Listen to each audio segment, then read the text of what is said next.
അമ്മവാ. മോശപ്പെട്ട ഒരു സ്ഥലത്തേക്ക് എന്റെ ചേച്ചി അയക്കുന്ന അമ്മാവന് തോന്നുന്നുണ്ടോ? എല്ലാം അന്വേഷിച്ച് ബോധ്യപ്പെട്ടതുകൊണ്ടല്ലേ ഞാൻ ഈ ആലോചനയുമായി ഇങ്ങോട്ട് വന്നത്. അമ്മാവും മറുത്ത് ഒന്നും പറയണ്ട.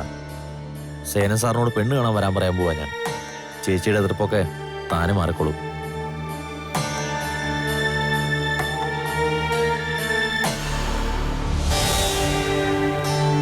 ഞാൻ എതിർക്കാനോ അനുകൂലിക്കാനോ പോയില്ല.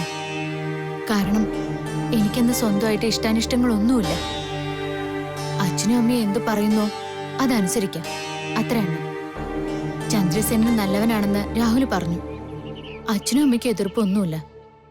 അങ്ങനെ ഒരു ദിവസം രാഹുലിനും 2 കൂട്ടാളികൾക്കൊപ്പം പെണ്ണ് കാണാനെത്തി.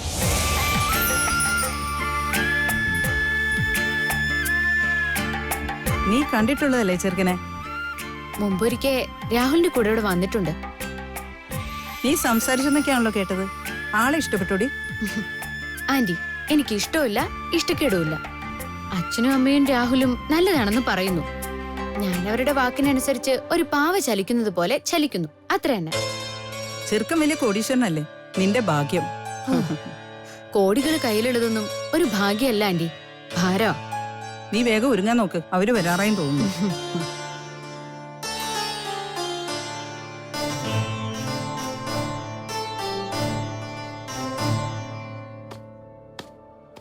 വിശ്വേട്ടൻ ചന്ദ്രശേഖരനെ കുറിച്ച് ശരിക്കും തിരക്കിയല്ലോ അല്ലേ? തിരക്കിയോ എന്ന് ചോദിച്ചാ ഞാൻ അയാളുടെ ഓഫീസിലൊന്നും പോയിട്ടുണ്ട്. പിന്നെ എല്ലാം രാഹുൽ പറഞ്ഞുള്ള അറിവേ ഉള്ളൂ രാമേന്ദ്ര. അത് മതിയോ വിശ്വേട്ട? നമ്മൾ പെണ്ണിനെ അങ്ങോട്ട് കൊടുക്കുക. കളിപ്പ് പറ്റിയ പിന്നെ ജീവിതകാലം മുഴുവൻ കണ്ണീര് കുടിക്കേണ്ടി വരും. രാഹുലിന് ചന്ദ്രസേനെ കുറിച്ച് കൂടുതൽ അറിയാവുന്നത്. അവന്റെ മുതലാളിയല്ലേ. അത്ര മോശക്കാരനാണെങ്കിൽ രാഹുൽ ഇങ്ങനെ ഒരു ആലോചന പറയില്ലല്ലോ. ആലോചന മോശമാണെന്നല്ല ഞാൻ പറഞ്ഞത്. കേട്ടിടത്തോളം കുറ്റം പറയാനും ഇല്ല. പക്ഷേ നാടില്ല, വീടില്ല, ബന്ധുക്കൾ ആരുമില്ല എന്നൊക്കെ പറയുന്നതാ എനിക്ക് ദഹിക്കാത്തത്. ആ, ഏതായാലും അവരിപ്പോ വരുമല്ലോ. സംശയം എന്തേലും ഉണ്ടേല് നേരിട്ട് ചോദിച്ചോളൂ. ആ, അവര് വന്നെന്ന് തോന്നുന്നു. ആ, നോക്ക്.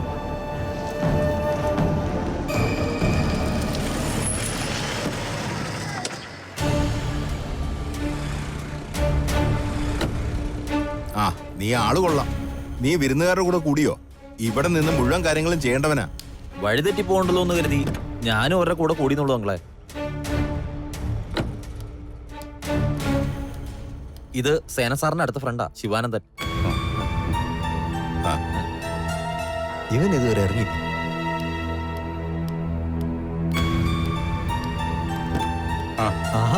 മണവാളം നാണിച്ചകത്തിരിക്കുകയാണോ? ഇറങ്ങി വാ.